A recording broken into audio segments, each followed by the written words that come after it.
So itong room ang papasukin natin, mga kapaparts. Ang laki ng room dito, mga kapaparts, pero wala tong mga katao-tao. Talagang nakakatakot dito, mga kapaparts. Tahimik, tapos may mga white lady dito magpakita. Sana makita natin yun.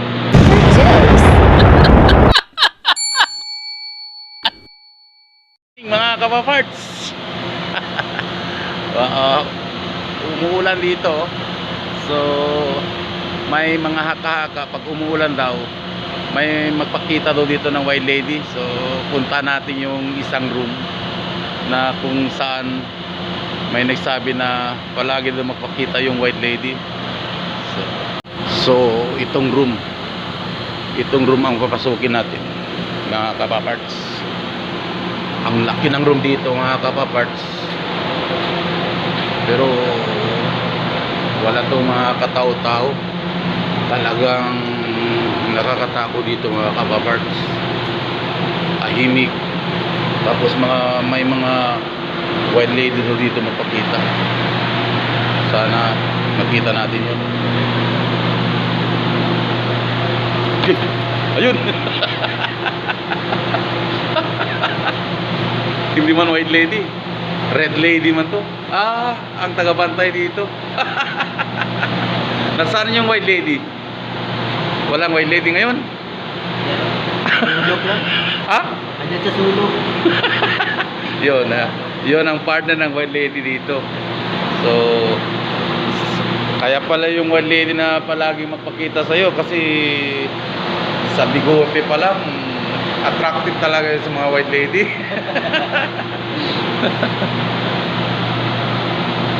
Ayan. So ito ang may-ari ng mga white lady dito, mga kapaparts. Nungin natin ito yung kasama natin na nag-iisang nagbabantay doon. So ganito ngayon ang sitwasyon, basa, ulan. So nag-stop kami ng operation. Puntaan ko muna yung mga white lady. Tingnan natin kung nandoon pa. Hi Foggy, busy man si Foggy.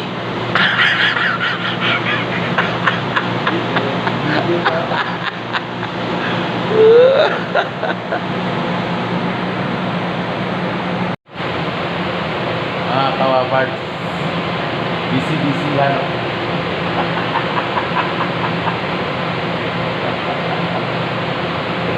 Kapapart, so nakita nyo yan, lalaki yan, ha? Hindi naman, ang tindig pa lang, lalaki yan. May bigote yan, ha? May bigote. Yan ang tunay na lalaki. Alam nyo ba yung kasama niya dito ay mga white lady? So, ang lapad ng lugar dito. So, wala siyang kasama. Visible yung mga kasama niya dito. Actually, marami silang kasama dito. Hindi lang natin makita. Siya lang makita. Visible yung dito. Yun, visible. Nasaan yung mga kasama, mga kapapart? Invisible yun. Yan lang ang visible.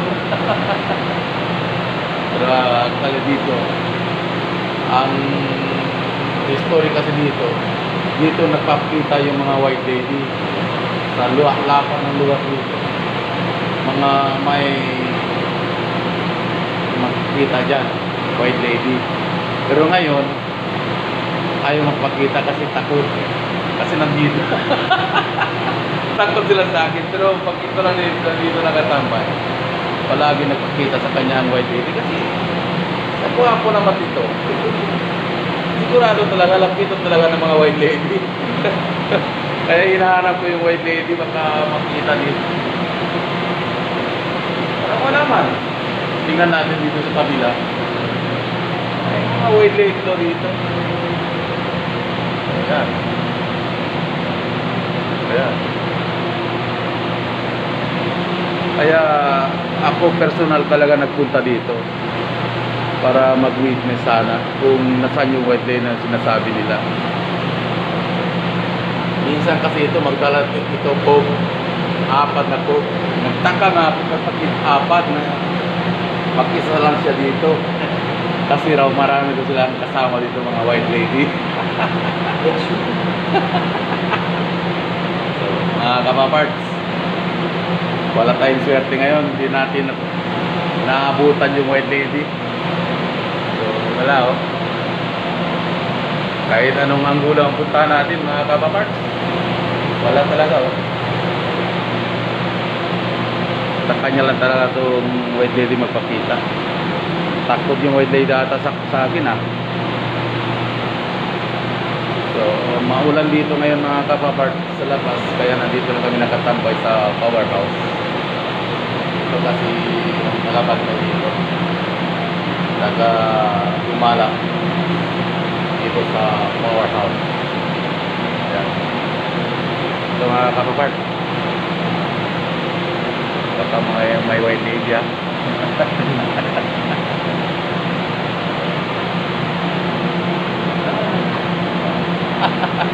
Wait, hindi white lady, black lady. Yun. 397. Sinta na eh, Maya. Akan sa kanadol, good morning lagi. So, may power interruption kasi nangyari mga kapaparts. Hindi kami makapag operate kasi mababa pa yung voltahe ng kuryente kasi malakas ang ulan, nag-black out, tapos bumaba pa yung voltahe. So hindi natin pwede i-andar yung mga malalaking machine dahil mababang voltahe. So dito natin monitor yung mga voltahe ng mga equipment natin. Yan. Itong tagabantay dito, kaya nandito ako hihintay kung tataas yung voltahe. So anong oras kaya yung tataas? Abutan tayo ng good morning dito. Actually ngayon mga kapaparts, anong oras din tayo? 9:45 na ng gabi. Oras ng mga white lady ngayon. Saan tayo? So, pero bilib ako dito sa kasama natin kapaparts kasi walang takot to ah. Walang katakot-takot. Bilib ako dito. Yung mga white lady, minsan mga white lady pa magtakot dito. Siya pa mag-isa dito. Sobrang laki nitong lugar. So, kita nyo. The whole night, nandito lang siya. Hindi naman siya malungkot kasi marami na sila. So mga kapapart, let's start working. Sana gumana na itong tumaas na itong voltahe para pwede na tayo mag-start gumawa ng Coca-Cola. Stay safe and God bless. Bye.